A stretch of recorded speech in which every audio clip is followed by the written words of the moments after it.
మన అనకాపల్లిలో శుభప్రదం షాపింగ్ మాల్ సినీ నటులు మానస వారణాసి మరియు శ్రీదేవి చేతుల మీదుగా గ్రాండ్ ఓపెనింగ్.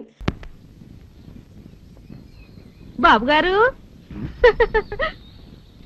ఏంటే చెల్లెలి పెళ్లి శుభలేక? అవునండి, ఆగమేఘాల మీద అచ్చొత్తిచ్చానండి లగ్న పత్రికలు. తమరు దగ్గరుండి జరిపించాలి పెళ్లి.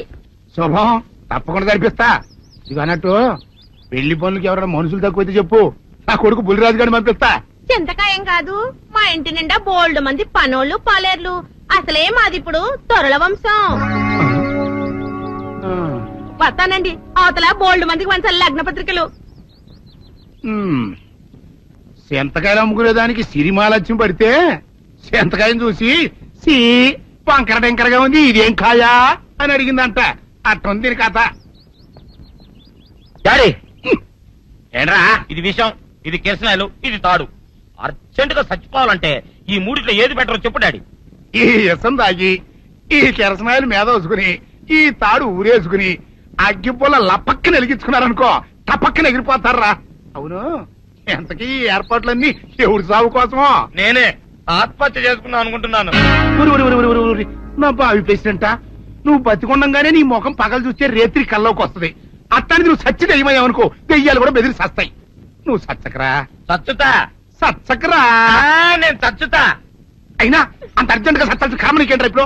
ఎందుక నేను పిల్లని లవ్ చేశా. ఆ పిల్లను నేను పెళ్లి చేసుకుంటానంటే నువ్వు నో అంటావు. నేను నీ మాట వినను అంటే ఆ ఆస్తి కవర్ ఎవరికైనా ఇచ్చేస్తాను అంటావు.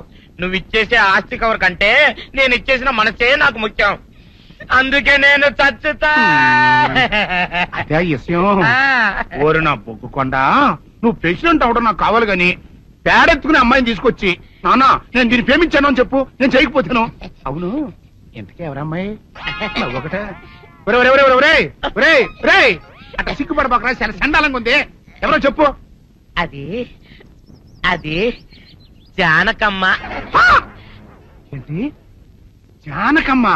అమ్మా, నీ గని పిచ్చిగా నెక్కిందంట్రా. నా వయసు ఆవిడ్ని నువ్వు ప్రేమించట్లేట్రా. జానకమ్మ కాదు డాడీ, ఆవిడ మనవరాలు సౌందర్యను ఆవిడ మనవరాలా? నా ఎదుకల్లో నా బొగ్గుకొండ కదే. రే, జానకమ్మ గారితో ఇయ్యమందడం అంటే నేను మాత్రం కాదంటనే చెప్పు. వెంటనే వెళ్ళి వాళ్ళతో మాట్లాడి ఆ ముఖరథం పెట్టించుకొస్తా. అబ్బా, కింద ఒత్తులు తీసేసి ప్రాణాలు తీసేస్తున్నావు డాడీ. ముఖరథం కాదు డాడీ, ముహూర్తము. ముహూర్తము అదేలా ముఖరథము, అదే పెట్టించుకొస్తా. డాడీ, నేను ఇంకో డాడీ కాకుండా నీకే పుట్టినందుకు నాకు పిచ్చి హ్యాపీగా ఉంది డాడీ. ఆనందమానందమాయనే ఈ అందగాడు పెళ్లి కొడుకాయనే. అమ్మ సౌందర్య, ఎంత అల్లరి జరిగాక నీకు పెళ్లిలా అవుతుందని భయపడ్డా. కానీ నువ్వు చాలా అదృష్టవంతురాలమ్మా. అందుకే ఆ సీనుగాడి బండారం బయటపడింది, బంగారం లాంటి మరో సంబంధం వచ్చింది. ఇంతకీ నిన్ను ఏరికోరి పెళ్లి చేసుకుంటానన్న వ్యక్తి ఎవరని అడగవే? అడగాల్సిన అవసరం లేదు నాన్న, మీరెవరిని పెళ్లి చేసుకోమన్నా చేసుకుంటాను. అది కాదమ్మా, అబ్బాయి నీకు బాగా తెలుసు. అయినా నీకు ఇష్టమో కాదో చెబితే. శవాలకు ఇష్టాలుండవు నాన్న.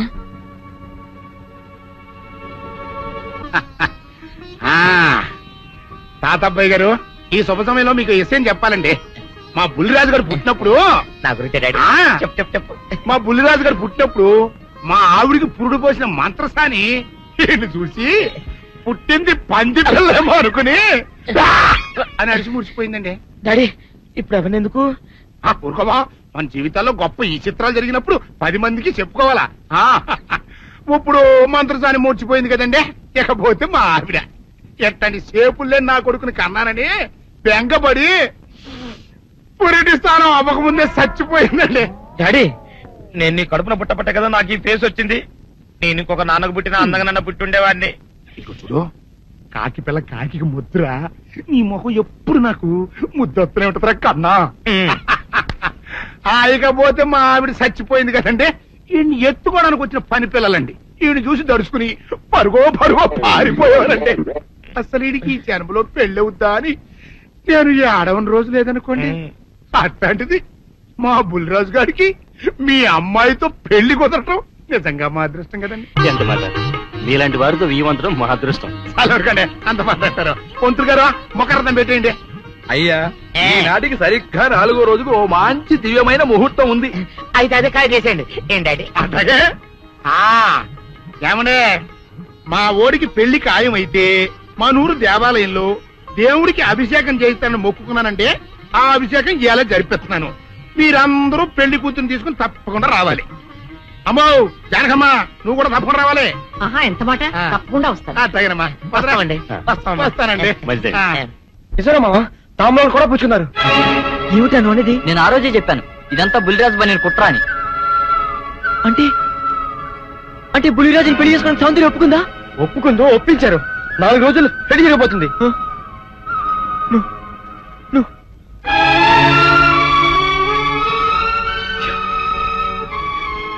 నా సౌందర్యం నా నుంచి దూరం అయ్యాక నేనెవరి కోసం బతకాలి?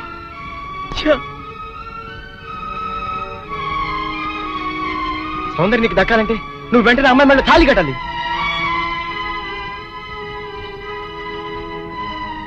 సౌందర్య దృష్టిలో నేను దోషిని ద్రోహిణి. నా చేత తాళి కట్టించుకోవడానికి ఎందుకు ఒప్పుకుంటుందిరా? ఒప్పుకోపోయినా ఫలందరూ సరే తాళి కట్టేది.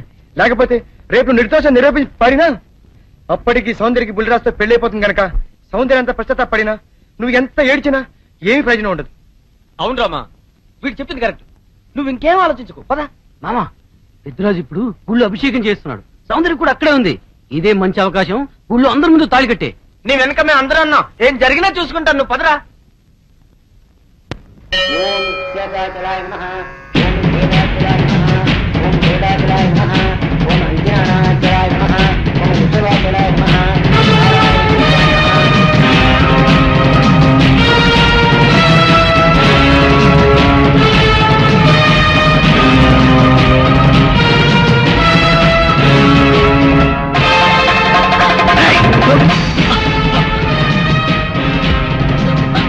ఎంత ధైర్యంగా నీకు? పెద్దిరాజు గారి కాబోయే కోడల మెళ్ళలో తాళి కట్టాలని ప్రయత్నిస్తావా? నువ్వు మా ఇంటికి వచ్చిన రోజునే ముక్కలు ముక్కలుగా నరికేయకోవటం నేను చేసిన తప్పురా. నీ రక్తం కళ్ళ చూస్తా. నా కూతురు పెళ్లి పళ్ళకి ఎక్కక ముందే నిన్ను పాడి పవిత్రమైన దేవాలయంలో రక్తపాతం జరగడం నాకు ఇష్టం లేదు. వీడిని ఊరి బయట తీసుకెళ్లి ముక్కలు ముక్కలుగా నరిగి పారేయండి. తీసుకెళ్ళండి. వీళ్ళు చంపొద్దు.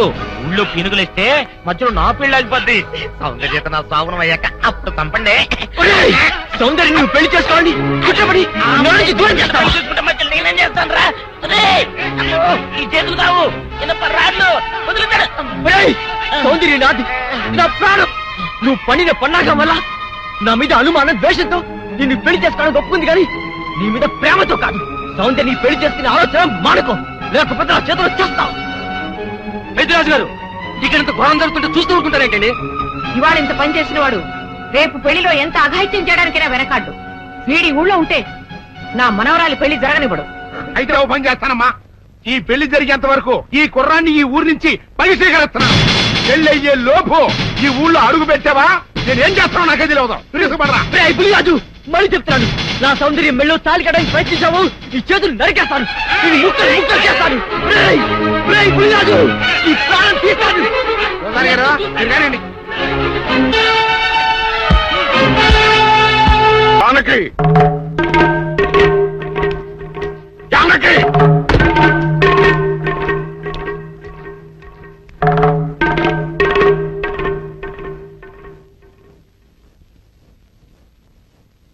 ఇప్పుడు నీ కళ్ళు చల్లబడ్డాయా?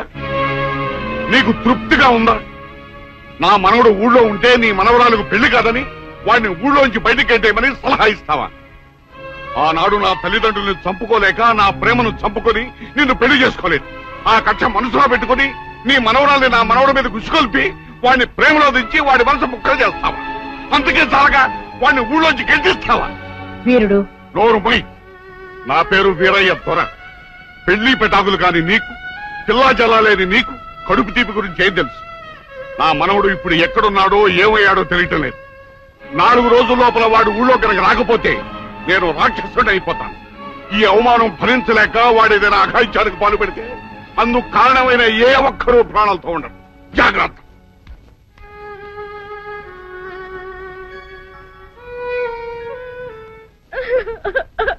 అక్క ఏంటే ఏమైందే?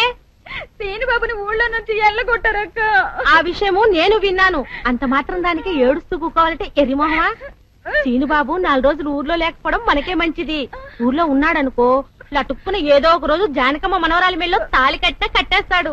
ఇప్పుడు అసలు భయమే లేదు. ఒకవేళ 4 రోజుల తర్వాత తిరిగి రాకపోతే ఉలిపై పట్టేం కాదు. రాకెక్కడికి పోతాడు? నువ్వు ఏడుతూ కూకోమాక. మంది ఇప్పుడు దొరల వంశం.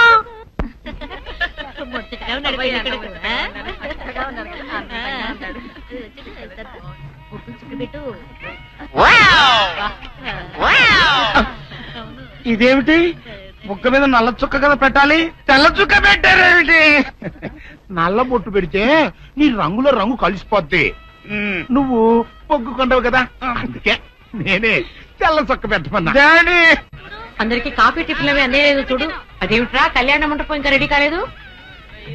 ఇటీ తీసుకోండి.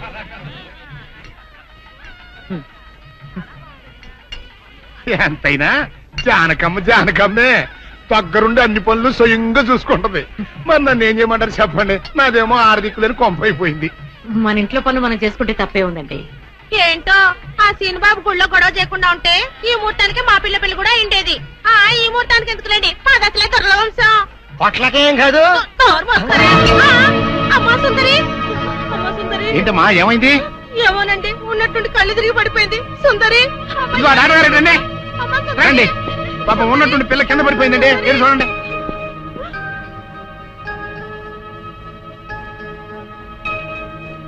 మీరేం కంగారు పడాల్సిన అవసరం లేదమ్మా. అమ్మాయి నెల తప్పింది. నెల తప్పడం ఏమిటండి? మీరేదో పొరపాటు పడి ఉంటారు. సరిగా చూడండి. పొరపాటు ఏం లేదమ్మా, అమ్మాయి గర్భవతి 3వ నెల. అదెట్ట కుదురుతుంది డాక్టర్ గారు? ఆ సీనుగాడు పాప ఈ పిల్లని బలత్కారం చేసి 4 రోజులు కూడా కాలేదు, అప్పుడే 3వ నెల అట్ట వస్తే? అది డాక్టర్ గారిని అడగాల్సిన ప్రశ్న కాదండి, అమ్మాయిని అడగాల్సిన ప్రశ్న. ఏమే సుకుమారి, ఏంటిదంతా? నాకేం తెలీదు. తెలియదు. మీరెవరు నాకు కందులు పెట్టినంటే నేను మీకు రహస్యం చెప్తా. సుందరి కడుపులో ఉన్న బిడ్డకు తండ్రి నేనే. ఏంట్రా నువ్వు చెప్పేది? ఆపండి, ఇదంతా అబద్ధం. వీళ్ళు చెప్పేదంతా పచ్చి అబద్ధం. నాకెవరితోనూ సంబంధం లేదు. నేను కన్న పిల్లనే. ఊరుకోవే. ఆ వేరే దొర మనోడు నిన్ను బలాత్కారం చేసిన తర్వాత కూడా నువ్వు కన్నెపిల్లవు ఎలా అవుతావు? వీళ్ళంతా చెబుతున్నది నిజమే అయితే నువ్వు ఆడపిల్లవే గాని కన్నె పిల్లవెలా అవుతావు? కాదు, నేను కన్న పిల్లనే. నన్ను సీనుబాబు పాడు చేయలేదు. ఏంటి సీనుబాబు నిన్ను పాడు చేయలేదా? మరి అతనే నిన్ను బలాత్కారం చేశారని అయ్యాల పంచాయతీలో ఎందుకు అబద్ధం చెప్పావు? సీనుబాబుని నేను ప్రేమించాను, కానీ సీనుబాబు సౌందర్యని ప్రేమిస్తున్నాడు. సీనుబాబు నాకు కాకుండా పోయాడు అనుకున్న బాధతో నేను చచ్చిపోబోతే సీనుబాబు నీకు దక్కాలంటే నేను చెప్పినట్టు నాటకం ఆడమంది మా అక్క. అంతేగాని నేను చెడిపోయిన దాన్ని కాదు. సీనుబాబు నన్ను పాడు చేయలేదు. అసలు నేనే తప్పు చేయలేదు. అబద్ధం. దాని మాటలేదు నమ్మకండి. కళ్ళు తిరిగి పడిపోవడంతో ఏదేదో మాట్లాడుతుంది. ముయ్యమైన కప్పనోరు దాని అమాయకురాలు చేసి నువ్వు ఇంత నాటకం ఆడతావా? ఆ వీరయ్య ద్వారా మనవుడు తప్పు చేశాడంటే నేను నమ్ముతాననుకున్నావుటే. నువ్వు ఆడిన నాటకం నలుగురికి తెలియడం కోసమే నేను ఇలా నమ్మినట్టు నటించాను. ఏమిటే కూసావు? నీది దొరల వంశమా? ఏది మళ్ళీ ఇంకోసారి కూతకోయి నీ పళ్ళు రాలకొడతాను. జాగ్రత్త. వాసిని అమ్మ కడుపు మారా. నువ్వు చెప్పిన మాటలన్నీ నిజమని నమ్మి బంగారు లాంటి కుర్రోణ్ణి అనరాని మాటలన్నీ అన్నాను కదంటే, మచ్చలేని నా పంచాయతీ ప్రెసిడెంట్ పోస్ట్ లో తప్పుడు తీర్మానం చేశాను కదంటే, అయితే ఇప్పుడు అందరి ముందు సరైన తీర్మానం చెబుతున్నాను. ఏరాయి ద్వారా మనవడు నిర్దోషి అని తేలిపోయింది కాబట్టి ఈ సప్పిడి సుకుమారి చెల్లెల్ని ఆ బాబు పెళ్లి చేసుకోవాల్సిన అవసరం లేదు. అంతేకాదు ఈ సప్పిడి సుకుమారి తను చేసిన తప్పుకి ఈ గ్రామ పంచాయతీకి 10,000 రూపాయల జరిమానా కట్టాల్సిందే. అమ్మ జానకమ్మ, నీ మూలంగా నేను చేసిన తప్పు దిద్దుకునే అవకాశం కలిగిందమ్మా. నీ మేలు మర్చిపోలేను. సుందరి,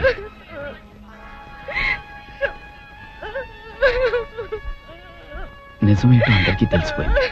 ఇంకా ఎందుకు బాధపడతావు? ఊరుకో.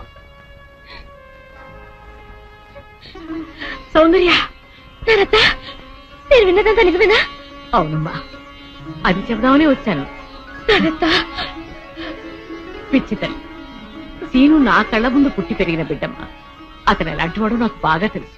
అందుకే నువ్వు సీనుని ప్రేమిస్తున్నావంటే నేనెంతో సంతోషించాను, ప్రోత్సహించాను కూడా. సీను నిర్దోషిని రుజువయ్యే వరకు అతని ఊళ్ళో ఉండకూడదు. ఉంటే సుందరికి సీనుకి పెళ్లి జరిగిపోతుంది. అలా జరగకుండా ఉండాలని సీను నీ ఊరి నుంచి బహిష్కరించేలా చేశాను. పాపిష్టిదాన్ని ఆ సీను ఎంతో బాధ పెట్టాను. ఇప్పుడు ఎక్కడున్నాడో ఏమైపోయాడో ఎలాగైనా వెతక పట్టుకుంటాను. ఎక్కడని వెతుకుతావు?